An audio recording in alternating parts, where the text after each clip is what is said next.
and welcome to the LatinX Business Podcast. I'm your host, Randy Gomez, and if you're looking to demystify the world of business through the raw, authentic stories of Latinx entrepreneurs, you've come to the right place. As someone with an MBA and an IRS enrolled agent license, I spent years helping freelancers, partnerships, and S corporations navigate the often tricky waters of the U.S. tax law. Now, I'm bringing that expertise and passion to this community right here. So thank you for tuning in, and you know what? It's time to talk business. Hello, Nicole. Thank you so much for coming onto the show today. I appreciate you coming today. Yeah, of course. Thanks for having me. Actually, super excited to have you on because when we had our conversations prior to this, when you told me your stories and stuff and everything we were discussing, I was like, this needs to be on the show. I was like, this absolutely has to be on. And I was looking for another woman of color to join to, be on the show. So yeah, I'm super excited and let's get going, So first two questions, which is what I asked everyone. What's your preferred pronoun and maybe how do you identify within the Latinx? My preferred pronoun is she. And then as far as identifying with the Latinx community, I identify myself as like a Latina. I am a fourth generation, like Los Angeles native. So I do have some connections as far as like identifying with the city opposed to, like a country per se. Okay. Yeah. Okay. So why do you say that? Is it because you're fourth generation? Kind of like go a little bit more broad into. Yeah, I mean, I feel like being here in Los Angeles in the city, also like my parents, my grandparents, my great-grandparents, we've just been here for such a long time that I often finding myself relating and just kind of identifying with the mixture of the city more and like, how there's just so many races and so many cultures that just make up LA in general. There are pockets of, focus as far as like cultures, but I also feel like being around all these different types of cultures almost makes my culture. Ah, yes. And I feel like that's so often like the immigrant children's experience. I feel like sometimes we feel like we're so connected to the city we were born in, which is, in our case, Los Angeles, but sometimes we also feel extremely connected to other parts of the world where we're from, or our heritage. So you're definitely not alone in that feeling. So I appreciate you sharing that. But tell me a little bit more about your heritage or your culture. What part of the world is your family from? So as far as heritage, my family's they're from Sonora, so that's northern Mexico. That's as far as my ancestors go back. Okay. And do you travel often there, or is it just something that that's part of your heritage and you just like you're just so busy over here? Yeah, no, it's more just like what I've been told. So like, through my grandparents, like, this is where my great-grandparents were from. So I've never personally been there or I've never traveled there. Like I said, all of my family is in the city. So I've never been there, but hopefully one day it'd be nice to go and make the trip and see, just the same places where I'm originally from. Yeah, no. Thanks for sharing that because I feel like so many people especially have their family migrate, not just as one unit, but the whole, like it could be like 6-7 different families that migrate to the States, right? And then there's the other experience where like a lot of Latinx folks like have only 1 or 2 units of their families move over here. So in terms of going back and forth to another country or even other states, let's not talk about like country boundaries, but yeah, people are separated and people are together. And I think that's like the thing with like being an immigrant in the US, or having that background where a lot of your family comes from different places. So yeah, I appreciate you sharing that. But yeah, let's talk a little bit about your business then. So you are an entrepreneur, you have your own business. It's an actual brick and mortar, which doesn't really happen anymore, right? And I'm kind of interested to hear about your story. So tell us a little bit about what you do as a business owner, where your shop is, and yeah, take us a little bit about what inspired you to take that leap. Sure. So I own a ceramic studio based in Los Angeles, specifically in between the city's called Frogtown, so Legion Valley, right next to kind of Dodger Stadium, between Silver Lake and I would say downtown. So what we do, we offer different kind of classes, workshops. We do a membership kind of route, so people that have experience in the ceramic world can come here and use the space, very similar to like utilizing like a gym facility. Yeah, in the classes, we teach different hand building wheel techniques, and then we also do kind of like holiday themed workshops, as well as different firing services for people who are who have a smaller space in Los Angeles or utilize their garage, or they have a personal studio but need kind of a firing services or support in that sense. As far as like inspiration goes, I would say the foundation is probably like mainly my grandparents, in a sense of like the kind of stepping stone. So they had their own graphic design business throughout the years, and when I was younger I would kind of see them work, not heavily, because when I was younger, say like 6, 7, 8, they were leaning more to their retirement days. So the jobs that I saw them do was on the smaller end of as far as like their sizing, but they did have an in-home studio. So the times I was at my grandparents' house, I would go in there and they, would be working on some kind of graphic or template or poster or things. And I would just see them kind of like having their own schedule a little bit in a way. And there was like a big sense of excitement, like, oh, wow, like, look they're doing kind of this creative thing, but also like they're not sitting, in a desk that you see on like TV, or they're not like, they don't have a boss. All those things kind of excited me to be like, wow, like, maybe I could do that one day, but I didn't really know what kind of, creative route I would take. And right. And then that makes so much sense, because you're such a creative person, in general. I feel like every time I meet with you or we have these conversations, we go off these tangents, and I'm like, that's where you get it from. You get it from your grandparents. It's part of your family lineage almost that you're so creative. Just to see that you decided to start a business, but the business is art-based, right? So, which I love, because so many people say, or out there think, you can't make money off art, or they just give up maybe too soon in their journey. And I'm like, you know what? It's totally possible. So I feel like you just being out there doing it is proving to other Latinx boys and girls and of all over, even the US, that they could do it. So I appreciate that. And then too, like, as far as inspiration for starting the business, like I first I started ceramics in college. So I went to, I got my undergrad at Cal State LA, and it was the first time I ever like put my hands on clay, as far as just touching it, working with it. I really didn't have any previous, time with it in my younger years. But after I took a ceramic class in college, I realized like it was just a medium that was drawn to me, or I was drawn to it because of just kind of the sense of groundedness that it gave me. And then while I was working with clay, within that time frame, I heard a podcast. So there was this podcast called The Potter's Cast, which is for, pottery based, and it kind of focuses on different aspects, as far as, like what inspires you, like what you're a pottery teacher, say you're a high school teacher, like you're a college teacher, like you own a business, like all the different avenues that relate around pottery, and every story kind of has a specific like theme, I would say. Okay. So when I was in the studio one day, I was creating, and then for a while I was hearing different stories just to kind of like inspire and connect, and just to kind of, I would have it playing in the background as I was making pieces. And there was this one story about, I believe it was themed like taking over a business or something. And Lena, who's another ceramic studio owner in the LA area, it was her story. And it just really inspired me to kind of take the dive and, doing ceramic as a business. She's originally from Colombia, so she was also a woman of color, immigrated to the United States. And, being in Los Angeles, she was trying to kind of pursue an acting career and doing a little commercial work. And then that slowly transitioned to her pottery journey, because like myself, she did, ceramics in college, and she was kind of taking a break from acting and wanted to buy a pottery wheel. But then she was, on Craigslist and found an ad for a ceramic studio, and someone who wanted to actually sell the studio with the equipment and everything in it. So ultimately she started at Indiegogo. I think it was like a 3-week turnaround. She was able to raise the funds to buy the studio. So hearing that story really inspired me to just be like,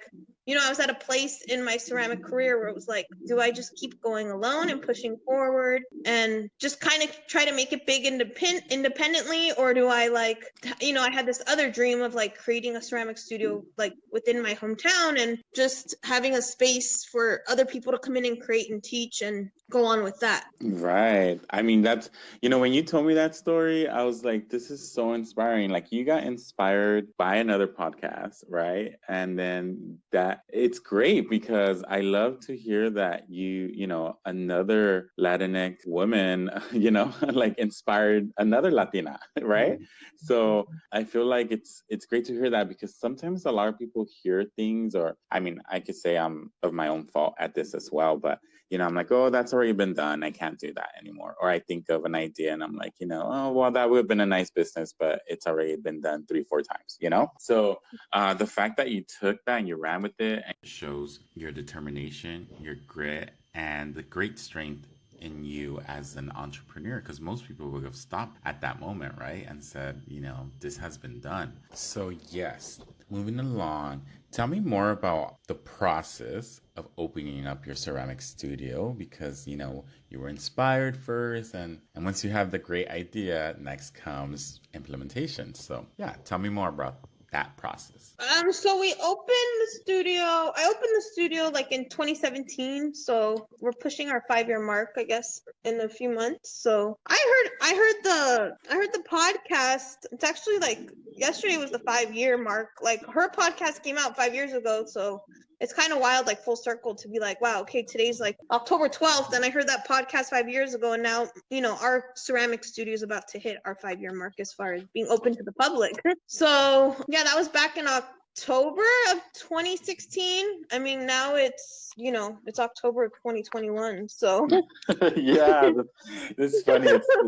It's how the world works. I love it. And I think every day I discover more of it. I'm like, this is meant to be, like you were meant to start this. You were meant to hear that podcast that day when you were working in the studio. And that's the thing, sometimes you think like you're going to go off and do all these other things, and then your life just turns out to be completely different, So yeah, thanks for sharing that. But tell me more then. You started like an actual physical location, right? It's not like you're providing a service virtually or anything like that. So how did you struggle? Did you have to get permits, or what was that process like for you? Yeah, that was a big struggle. I mean, when I first started, I was working at a community ceramic studio very similar to the one that we have, like right out of college, because there wasn't many places. There was like, I would say maybe 6 or 7 like more well-known ceramic studios in the LA area, but I feel like my mentality was very much like I came into it with a ceramic background of being in the kind of college facility base. So like the sizing, the scale, that was a big struggle, because when I was thinking of opening up a shop, my vision, was just like, wow, like, it has to be a bigger place. Like you have to have an X amount of square footage to be like, this is what I can offer people, And I think right. once I sat on that and realizing, okay, like we are people who live in a big city, like, do we really need that much space? Most people that live in LA, especially surrounding the studio, the spaces are a little on the smaller scale. People are living in apartments and also houses, but they're on the smaller size. So I think once I let go the idea of like how big the studio needs to be in order for it to serve the community, I was able to realize, okay, like opening up a physical shop is going to be like a very big challenge, but it's not about the size. It's about like the environment and like the passion that comes through in the heart, So, I mean, as far as city-based, I was really scared, because I was like, wow, like where to do it, where I wanted to be, locations, everything, And I think I had a conversation with my dad, and I was just like, I really want a ceramic studio in the city, obviously where I'm from, but also like the hometown where I'm from. So, my grandparents moved to Legion Valley in 1970 from, like say Norwalk area. So, them coming here, my dad being raised here, and then same with myself, and then me still being here, I was like, there wasn't really many art facilities that were available to the people in the community, or just that existed, Right. So I was like, how can this be related into the bigger city that I live in? So, I mean, I did come into some struggles as far as just like, kind of getting everything gathered up and like understanding, like all of, the paperwork that's involved. But I just, every day, like when I woke up, I was just like, okay, this is another task, another challenge. Like, let's get through this. How can we do this? And, one day led into another, and, ultimately, like it all worked out. Like you said, if it's meant to be, it's going to happen. Yeah. So let's say, what's the time frame then that when you first decided, all right, I'm going to do a studio, right? Once you got over that hump of it doesn't need to be this massive facility until you open the doors, how long was that process? How many months did it take, or weeks? From the day I heard the podcast, the day I opened the door, it was 6 months. 6 months. Yeah, actually, that's pretty really fast.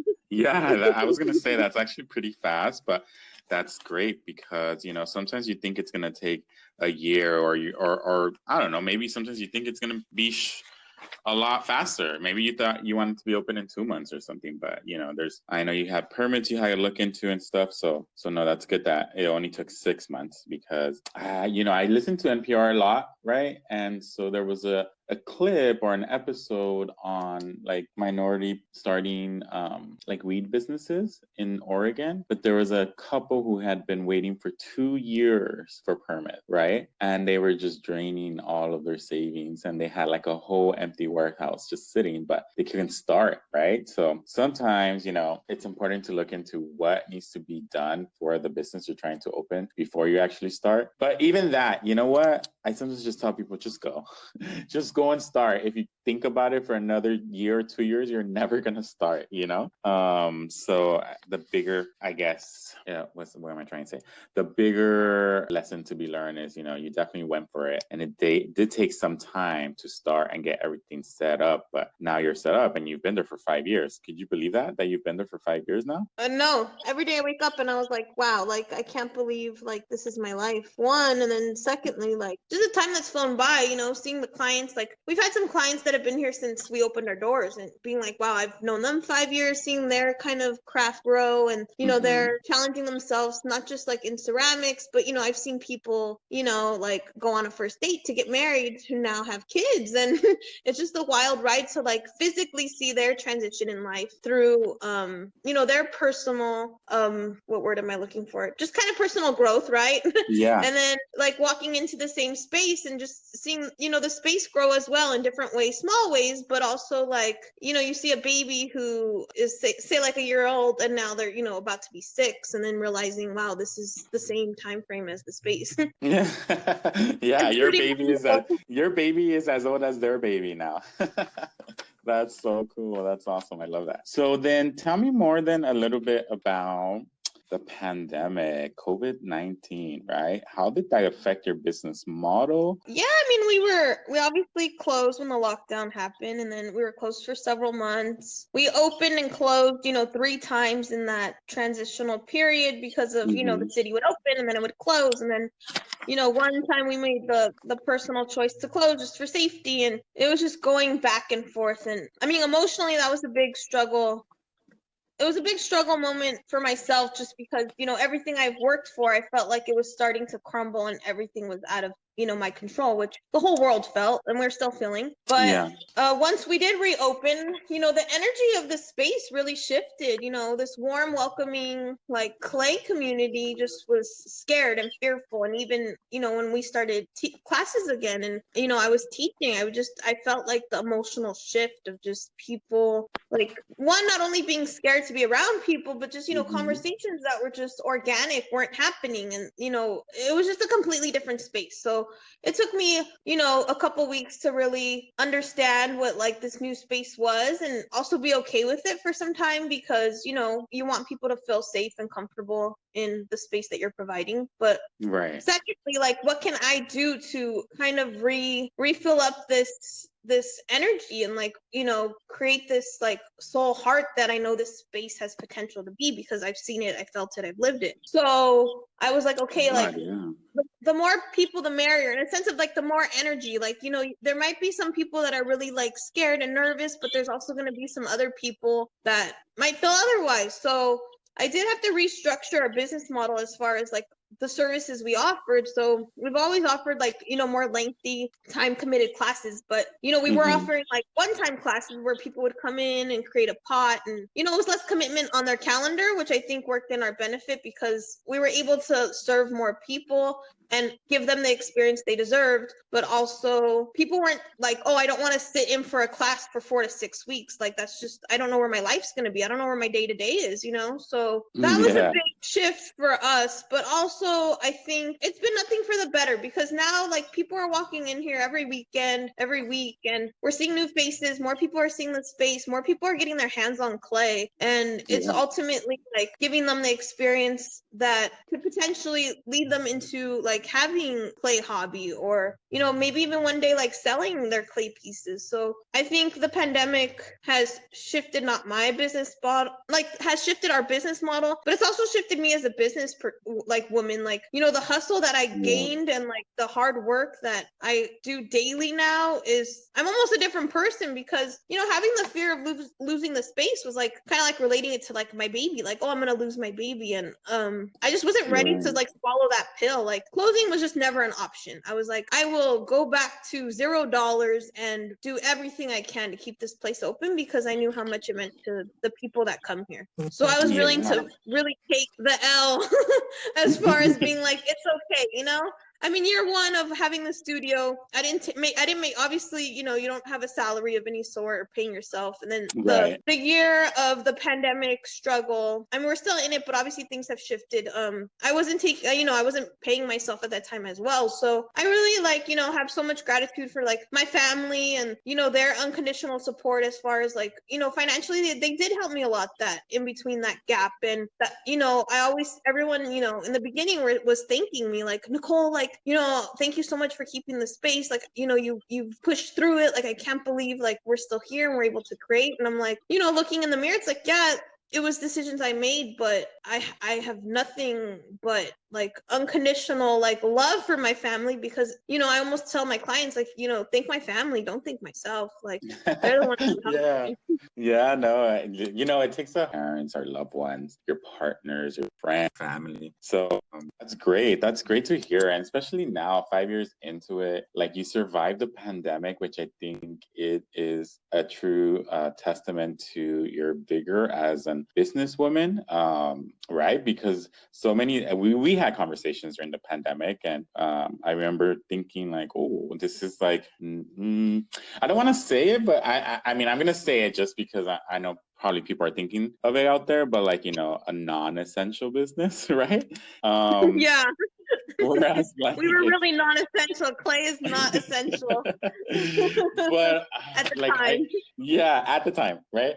But like now that you're open and now that you have your community there and you're rebuilding it, you know, it's insane to me how, you know, this pandemic has affected not just one person or one field, but everyone as a whole. And now you have to rebuild your community in that sense of like that you guys belong, right? But you know, like I find art to be so essential. Like I remember thinking when I was in college, like I majored in art with an emphasis in photography. So you know, and that was my second major, but I purposely did that because I was like, yeah, what if I can't make money off art? You know, what if I can't live off that one day? But you know, it shows and it proves that, you know, even during a pandemic, even you said 3 shutdowns, that's insane, dude. I don't even know how you emotionally handled that, because that seems, you know, I'm fortunate enough that I'm a tax accountant now, and my industry, you know, it's kind of straightforward. You know, there's 2 things in life that are guaranteed: death and taxes, right? Or I think there's a third one, but I can't remember. So I didn't go through those up and downs. You know, I definitely, when the pandemic shut down, I felt like, oh man, what's gonna happen? Because if my clients shut down or my clients don't have work, then that means I don't have work, you know. But you know, at the end of the day, regardless of a pandemic or not, you still have to get your taxes done. So I didn't feel that. So the emotional roller coaster you went through, pretty much, I think, unique to brick and mortar like business owners. I appreciate you sharing that, because you know, you probably did have to rely on your family some more, or just had to lean into that comfort zone of like, you know, regardless of what happens, you weren't gonna fall on the idea that you were not gonna close, you know? So sticking to your guns and sticking to your gut at that point, I think, you know, shows a lot of your character and the type of businesswoman you are. But you know what? I do have a question about the courses you give, right? Because you said you kind of shifted your business model. So what was your business model before the pandemic? Because I can't, if I'm correct, and tell me if I'm not, but once the pandemic hit, you kind of switched to more a la carte type of membership? No, not necessarily membership. So our business model is kind of has stayed the same, because we've always offered like beginning, intermediate, like wheel throwing class series and hand building. So the series, are say like a 6-week class. So you have to come once a week for 6 weeks. So what we focus more on now is like one-time classes. We do date nights like on Saturday nights. So like couples could come in and create a piece on the pottery wheel, doing like candle workshops. And like last weekend we had a pumpkin making workshop. So classes that are more like, that are less time intensive. So you come in for the day or the evening, you create a piece, and then you're able to pick it up, a few weeks later. So you're able to still have a clay experience, but you don't have to worry so much about the commitment. Got it. Okay. And that's because of the pandemic, right? So before you had people committing to several weeks and have that, but now you added these additional courses that are like a one-time type of deal. Exactly. So say someone's never like done clay before, they're able to come in, sit with us for like 90 minutes, create a piece, feel like, get excited, feel fulfilled, but also be like, okay, like I don't have to like commit to a 6-week class just in order to do this clay project. I could come in for a weekend, make a piece, and then like I'm able to, maybe take a 6-week class later, maybe another one-time class later. Like, so the time commitment being a lot less, and then also to just being able to enjoy the moment, because there was the uncertainty in the past of just being like, I don't know if I'm going to be able to come next week to class. Like, are we going to get shut down? And then even when the original lockdown happened, we had to pause our classes and then restart them up. And even, last winter, like right before holiday, it was the same kind of situation because, the COVID numbers were getting a little intense. So you want to keep what's best safe for the space. And so now just focusing on those one-time experience. I mean, it's really been good shift too for our staff because we're able to meet new people, introduce them to clay, like maybe not for the first time, but maybe for the first time in a very long time, which I think is special. Yeah, no, I love that, because so many people like I remember I took ceramics in high school and in college, so I have like a good relationship with it. I'm not the best, obviously, but I feel like, or if they're like in LA for visiting, like you could, like tourists that are here just having an LA experience and they come to your shop, for that day or that night. So I actually absolutely love the fact that like the pandemic forced you to shift your model, but you know what? I think it also showed you, a little bit about what it truly means to be an entrepreneur because, in business school, you learn that, if you're not shifting with the times, then you're falling behind. You know what I mean? So if you're not constantly changing, then, your business might not be at the forefront of its industry or its field, right? Which is important. But let me ask you this question. So in terms of your ceramic business, what's next? Like, what is next for Cobalt and Clay? Like, are you thinking about expanding? Are you thinking about keeping it small? What are your plans maybe for the next couple of years? I've been doing a lot of self-reflection, and that question has come up with my conscious and others, and I don't really know just yet. And I can confidently say that because I don't know. I mean, before the lockdown, there was, kind of like thoughts of expanding or maybe getting a bigger spot or opening up a second location. And I think those thoughts, have like come and gone in waves because things have been so tricky. I think we're at a point where ceramics is pretty popular. I've been hearing that since, I graduated college, which was, almost 10 years ago, but also I don't think it's not going anywhere. And what I mean when I say that is like, everyone's like, oh, like ceramics is so trendy and people want to do it. But I think it's just something that's really grounding to like just the world, everything's so screen related. And I feel like people come in here to get away from that. And as far as like cobalt and clay, like I know it's near and dear to a lot of people's hearts, but I think the one thing that sets us apart and makes us really special is our size. The ceramic studio is a little under 1,200 square feet, so we're not very big, but weekly we serve over 100 people. So wow, that's a lot. Yeah. I mean, there's a lot of people that could potentially be using this space day to day, and they come in, they get the experience that they're looking for.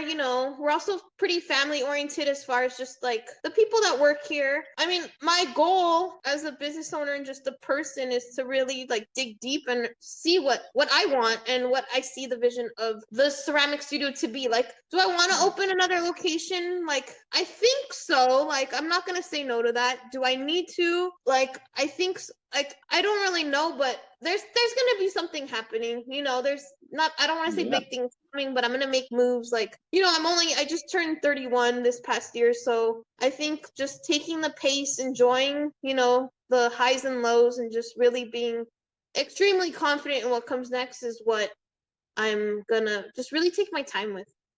Yeah, I love that you're saying that because every time someone gets asked that question, you think they're going to say open 5 locations or have 20 locations by 2030, whatever the date is, right? And I think that's part of the journey too, I'm not going to lie. Like, even in my own tax practice that I have, that question is always lingering. Do I expand? Do I stay small? More of a boutique service. There's a lot in saying that you're gonna take your time with it because it's gonna be a well thought out idea once you decide to implement it. But also you're perfecting your craft right now, So I feel like so much of like becoming experts in one field means, being in that field. I think they say that it's like 10,000 hours makes you an expert, or a minimum of, right? 10,000 hours in any field.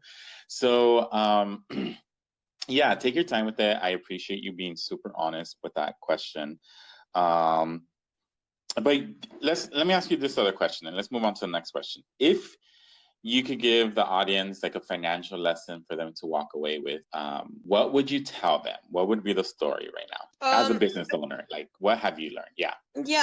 Financially, I mean, always, like, you're never going to be ready. So I think it's more internal, like, financial lesson as far as like taking the jump. Like, you're never going to have the financial backing you want or you believe is necessary to really like open a business or take on the goal or task that's like, you're envisioning for yourself. But I would say, yes, obviously, financial backing and money is necessary to open a business, especially, like you said, like a brick and mortar, like an actual physical place, Yeah.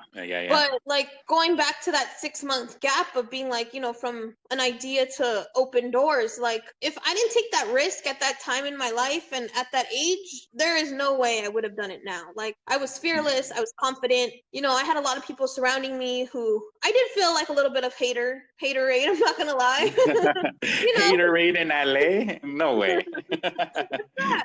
Because the people I feel like potentially are looking at you, and you feel like the energy, like, oh, who's this random, at the time I was 25 years old, 20, I opened when I was or when the idea happened, I'm sorry, I was 26. So it's like, I was just this young kid. I mean, I still am in many ways, but I also feel like at the time I was so fearless, and I had nothing to lose. I mean, I still don't. So like they say, when you got nothing to lose, there's nothing to worry about. So I'm so glad I made that decision at that time, because now being, in my early 30s, I'm like, what, if I were to think like, could I open a ceramic studio in one of the biggest cities in the world? Like, I don't know, like the thought of just saying that out loud is very terrifying. Right. But the reality of just, Mhm. believing in yourself is much more stronger than, than the other resources you need in order to make it happen. Like, yes, I was, I had internal support for myself, and like no one was going to tell me no at the time. Even, I looked my dad dead in the face, I looked at my brother, I looked at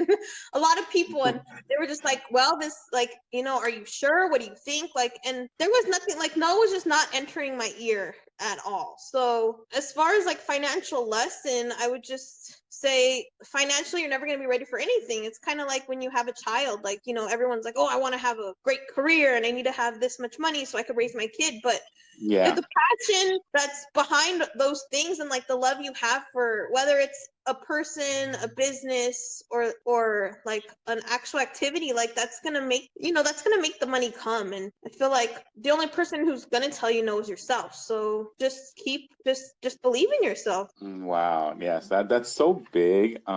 Thank you for sharing that, because so many people think you need to have hundreds and thousands of dollars in the bank sitting there to like even start a business or to even dream about it, right? You're like, yeah, like we are our biggest critics, So definitely I appreciate that. So if anyone's hearing this out there, I would say if anyone, but for those hearing out there, thank you so much. definitely go out there and start your own businesses, even if you don't have like a lot of capital. But in terms of, oh, actually, I think I've reached my last question to you. So tell me, what piece of advice would you give future generations of Latinx business owners? What would you want people walking away with today from the podcast? I think I would want them to walk away with, like, as far as I would say, like, do not settle like with work that you believe is expected out of you, but simply like work and settle for the work that is expected out of yourself. You know, the world, you might feel like you're living in a mold and the work that people expect out of you is good enough, and it could be, and if you're happy, that's amazing. But if you're really like striving and you're doing what's expected out of you, that's what's going to matter at the end of the day, because as long as you're happy and as long as, you know, you're doing good things for yourself and the community and the world, then that's what really matters at the end of the day. You know, it's not about, you know, like how good you look on social media or on you know, on paper, but it's how you're feeling, because, you know, connecting between like your mind, body, and spirit is huge. But if those things are all aligned and there's a balance to your life, then everything is going to be easier day to day. And you know, if you wake up happy and you go to sleep happy, then there's no problem. Yeah, no, definitely. So thank you so much. And actually, just start off one more thing. Sorry. So, how can they get a hold of you? What's your website? What's your Instagram handle? Like, how can the audience look you up if they're in the LA area, specifically, like, you know, near Dodger Stadium, Elysian Park, which is also known as Frogtown? How can they get a hold of you or seek what courses you have or one-time events for that month? Yeah, so our website's just cobaltandclay.com, and then our Instagram is at cobaltandclay, and then and is spelled out A-N-D. So we have all of our classes on there, our hours. Since we are, you know, we do have a storefront as well, so we have a shop that people can come in and pick up like handmade pottery pieces. So, you know, people could just drop by anytime during our open hours as well to see our schedules or to talk with the instructors about what's included. All of those are good options. Okay. No, well, I thank you, Nicole, and I appreciate so much that you took your time today to talk to me and come on the show, because this is going to live on the internet forever, even once we're gone. So hopefully we can inspire hundreds of generations to come. But also, you know, your time is so valuable. So I'm very thankful. And, you know, I'm so proud of you, because I know that, you know, you started 5 years ago and you're going pretty strong and even surviving a pandemic. Very, very grateful to have met you. Also, Richard, I don't know if Richard's out here listening, but, you know, he was on my show, one of the first early shows, and he has his own business, but he's your brother. So, you know, entrepreneurship runs in your family, definitely. And I appreciate that. Both of you are on here now. So, yeah, sure. Thank you so much for having me. Thank you. And we'll talk soon. All right. Sounds great. Okay. Bye. Bye-bye. Thank you so much for joining me on this episode. Please take a moment to subscribe, rate, and share this podcast with your network. Your support helps our Latinx business community grow stronger with every listen, and I truly invite you to connect with us. Send us your questions, your comments, or even your own business stories to randy@rgtaxes.com. I would love to hear from you. Until next time, keep learning, keep building your business, and keep growing your business mindset.